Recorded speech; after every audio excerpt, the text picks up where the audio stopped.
আজকে কি হলো, মা আর ছেলে মিলে যাচ্ছি কোথাও বেড়াতে। আসলে ওরা দুজন আসলো ফিশের অ্যাকুরিয়ামে। তো এখানে কি জলের নিচে দিকে যেতে হয়।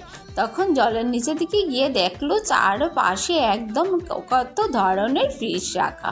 তো ফিশগুলা কি সুন্দর নাচানাচি করছে। তো মা আর ছেলে দেখে খুব আনন্দ উপভোগ করতেছিল। বাও, কি সুন্দর সুন্দর ছোট মাছ। তারপরে জলের অ্যাকুয়ারিয়ামের ভিতরে একটা ছেলে অক্সিজেন নিয়ে এখানে সাঁতার কাটছে আর ওদের সঙ্গে খুব আনন্দ ফুর্তি করছে, ওদেরকে লিফ কিস দিচ্ছে।